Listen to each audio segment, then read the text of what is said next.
You ever have one of those mornings where the birds are chirping, the coffee hits just right, and the dogs are trotting beside you like they own the world? That was me last Saturday. I was walking Max and Rocco, my two retired police K9s, down the community trail like I do every weekend.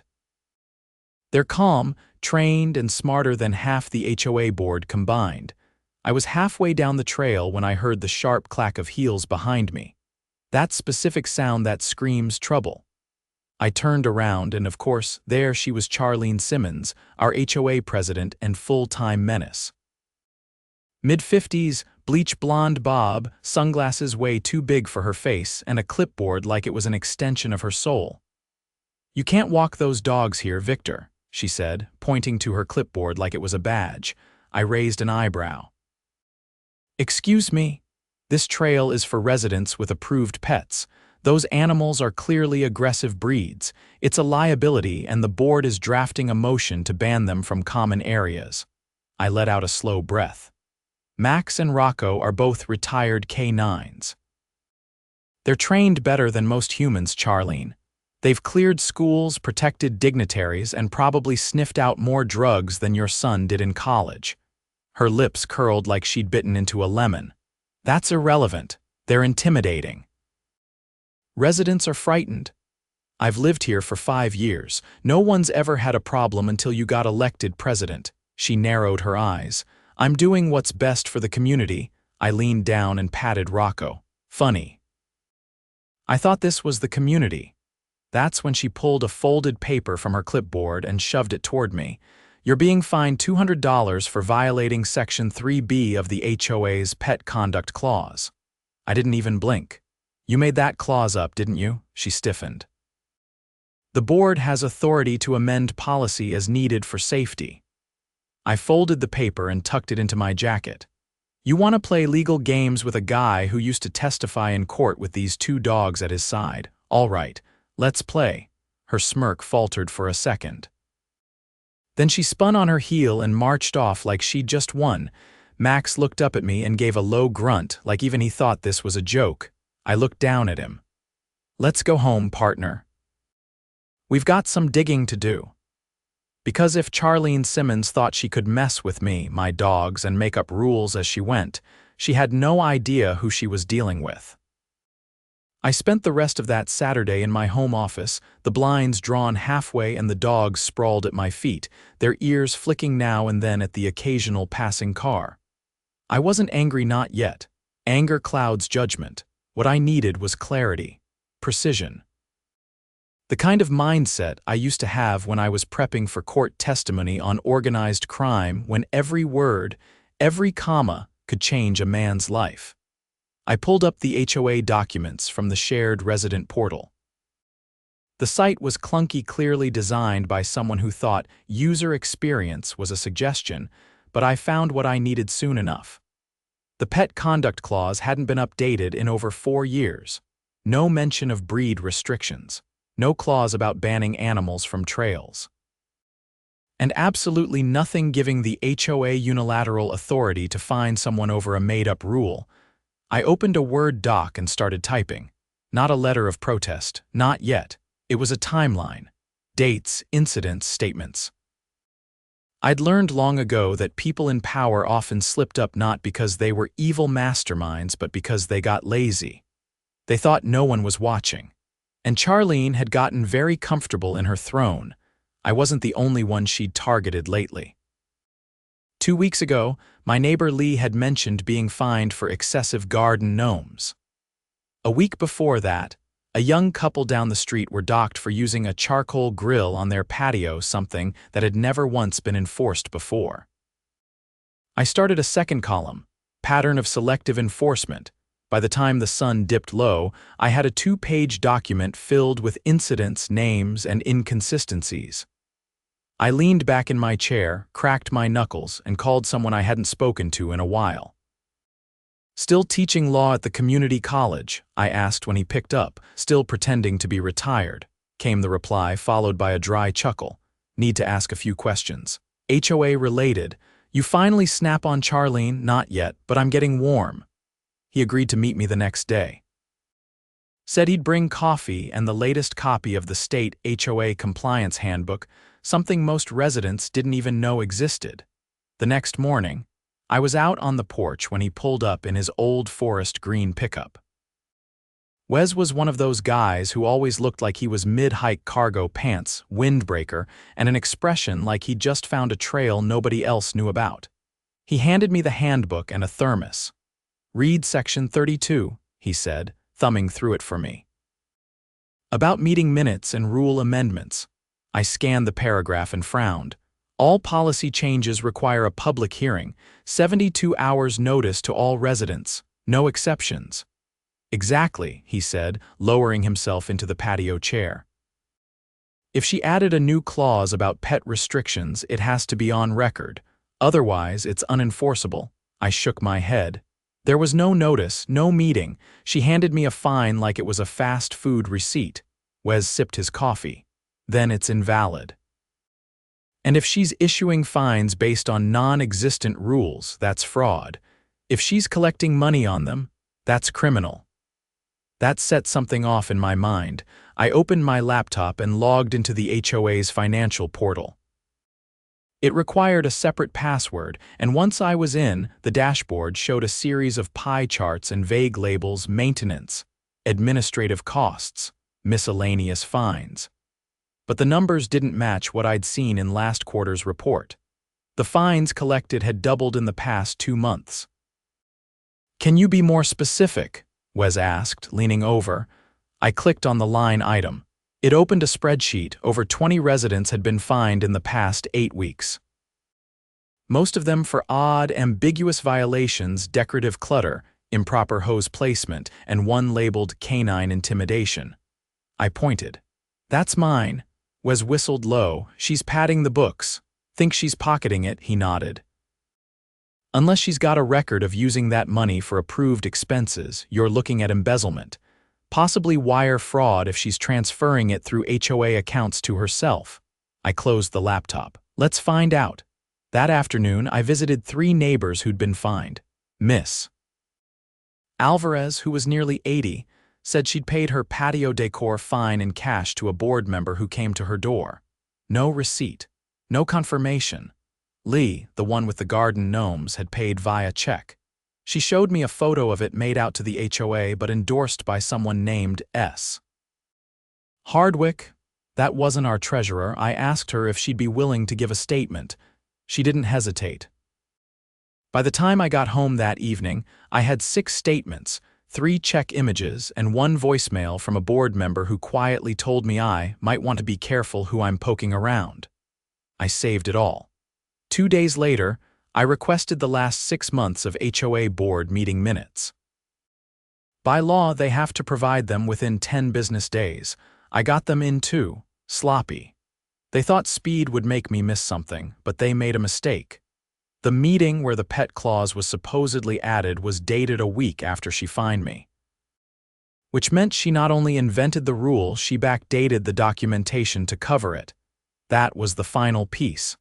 I compiled everything into a digital folder and contacted someone I used to work with at the county prosecutor's office. I didn't need favors. I just needed a point of contact for financial crimes. I submitted the evidence anonymously, then printed copies for good measure. That Friday, Charlene called an emergency HOA meeting. Probably caught wind that someone had tipped the county. I showed up 10 minutes early. The room was set up in the clubhouse, plastic folding chairs in rows, a long table at the front with Charlene and 4 board members seated like they were presiding over a trial. Most of them avoided my eyes. One didn't even look up from his notepad. Charlene stood and tapped the microphone. "We've received concerns regarding recent policy enforcement," she began. "Let me assure everyone that the board has acted with fairness and transparency." "That's a lie," came a voice from the back.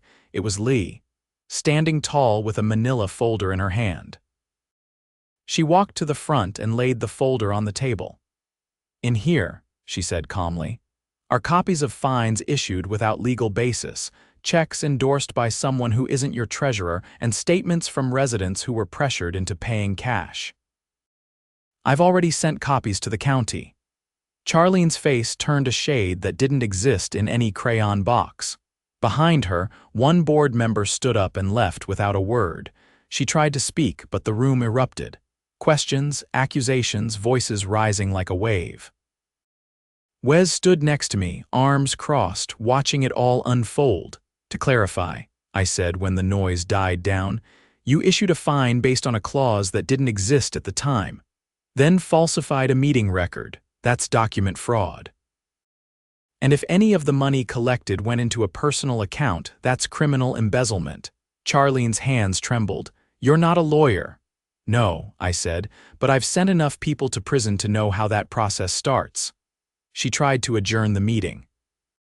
But by then, 2 uniformed sheriff's deputies had entered the room, one of them holding a clipboard. "We're following up on a complaint regarding financial misconduct," one deputy said. The room went quiet. "I suggest no one leave," the deputy added. Charlene sat down slowly, her mouth slightly open, the microphone forgotten in front of her. Max and Rocco weren't there, but I could almost feel them at my side anyway. This wasn't over. Not yet. But for the first time in weeks, the trail ahead was looking clear.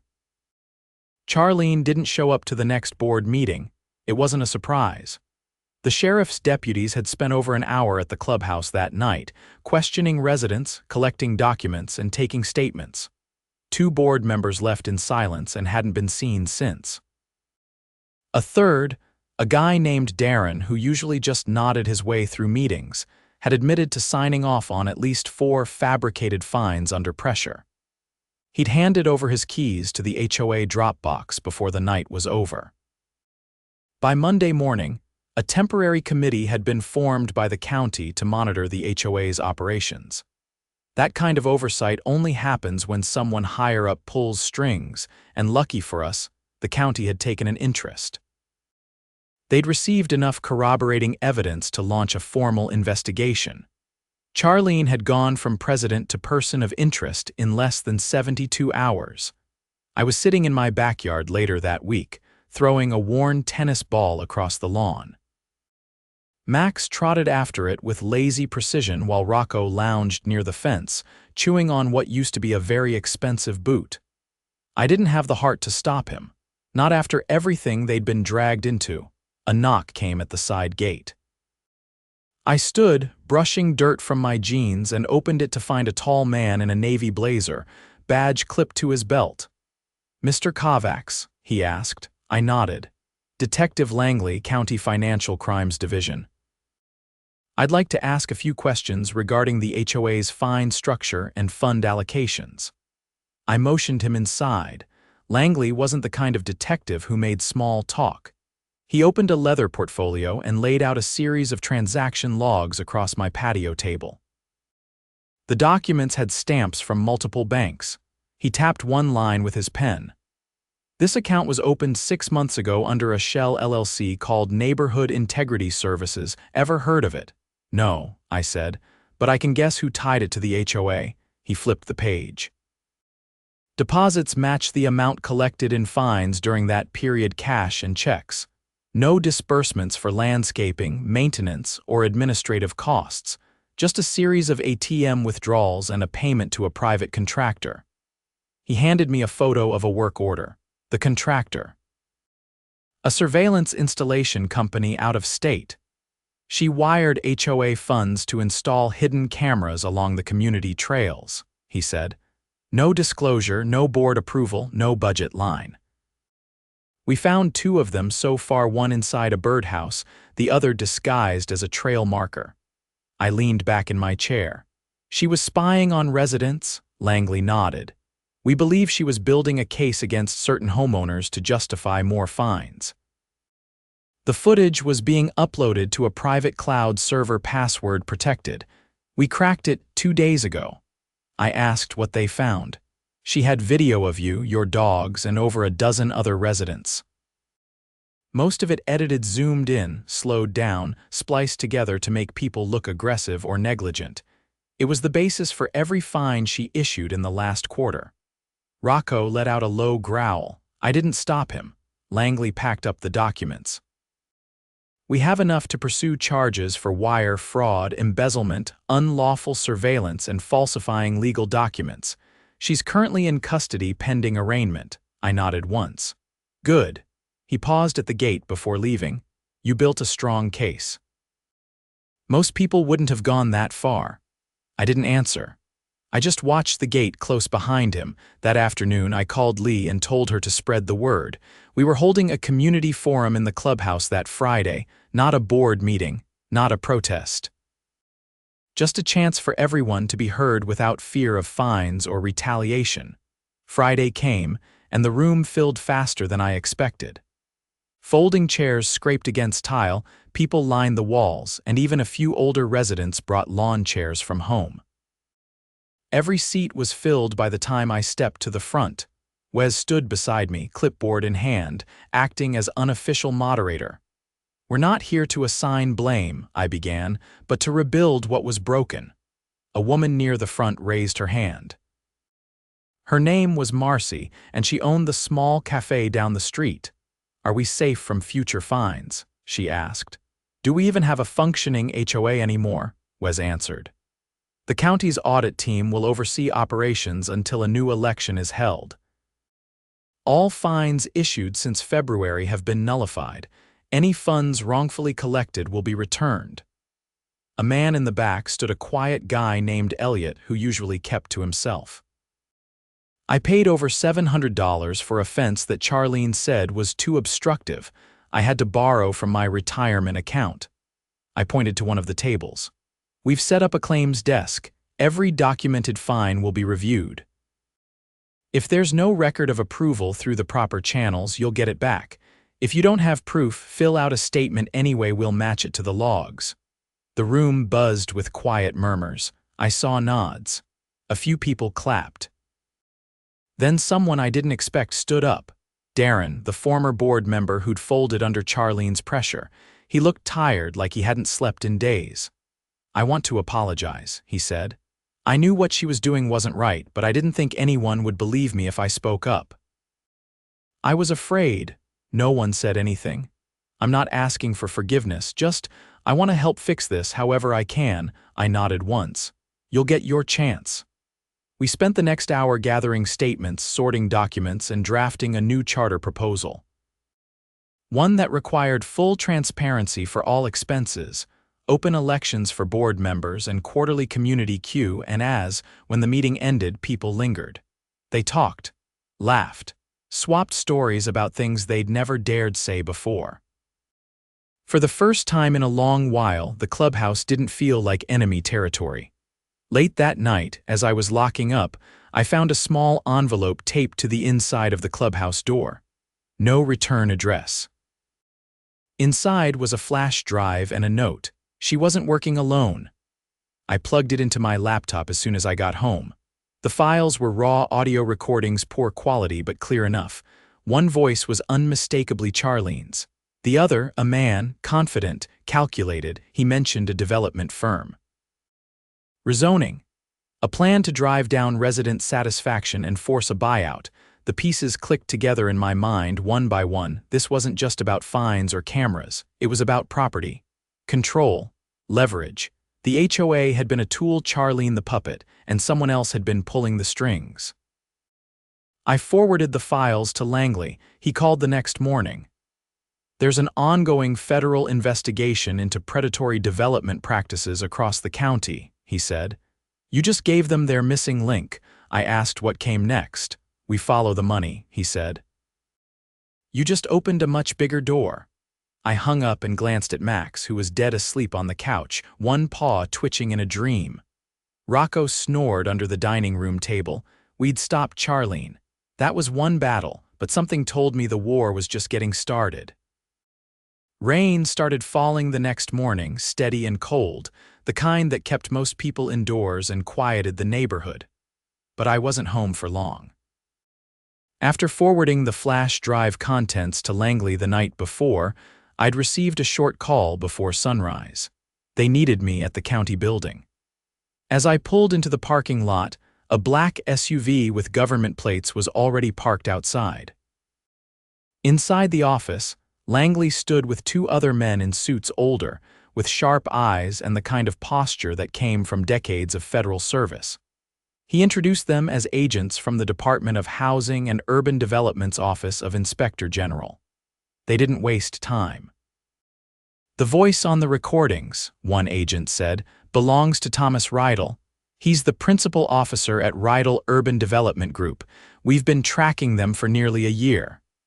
Langley set a folder in front of me.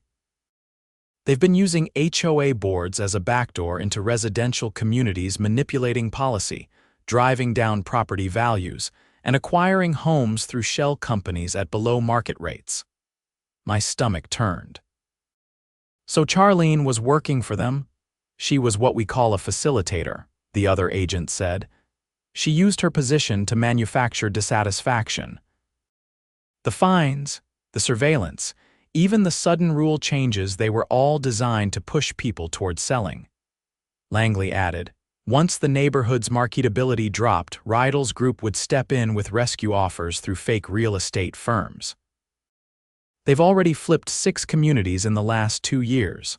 I leaned forward. "What about ours?" "Yours was next, but you stopped it before the buyout phase began, that flash drive. It's enough to secure indictments.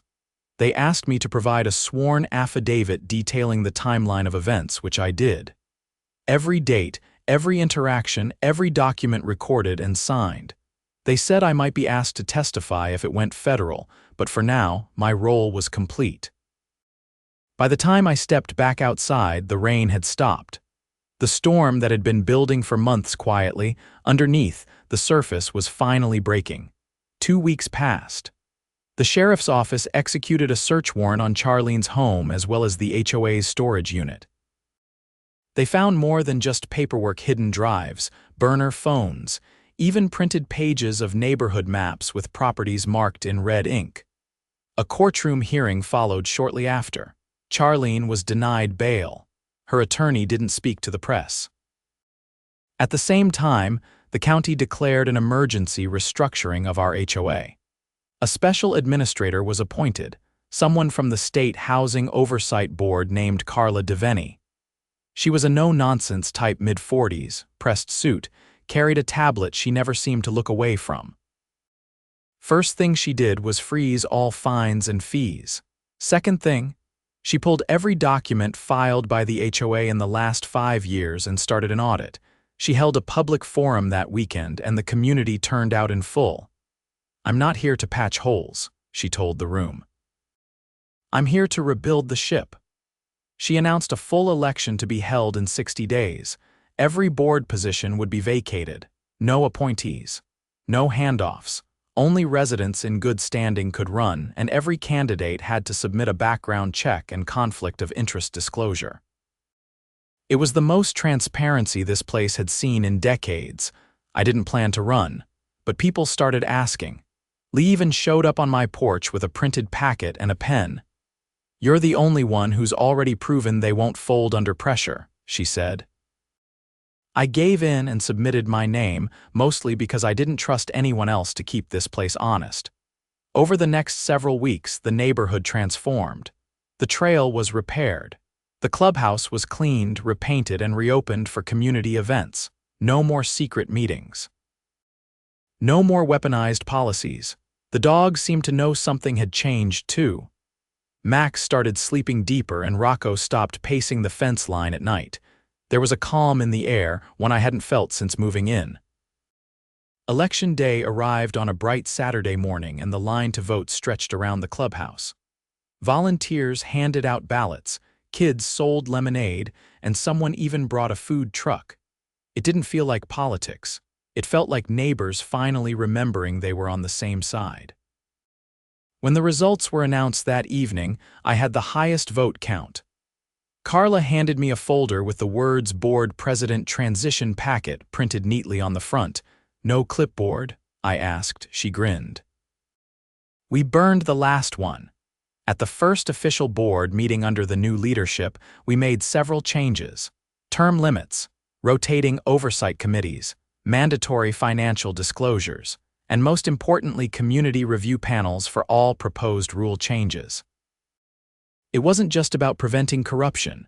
It was about reminding everyone that power in a neighborhood should start with trust, not fear. After the meeting, I walked the trail with Max and Rocco. The sun was setting, casting long shadows across the gravel. A few joggers passed us, waving. A pair of teenagers were tossing a frisbee near the bend, laughing like they had nothing to worry about. We reached the old marker where Charlene first tried to confront me, and I stopped. Rocco sat at my side. Max dropped the tennis ball at my feet. "Good dogs," I said. I pulled a small brass plaque from my jacket and pressed it into the soil beside the trail. It read, "In honor of Max and Rocco, who served with loyalty and reminded us what integrity really looks like." As I stood there, quiet and still, I realized something. They weren't just my dogs. They were the neighborhood's sentinels, silent witnesses to justice, loyalty, and the quiet strength it takes to stand up when no one else will. And now, finally, they could rest.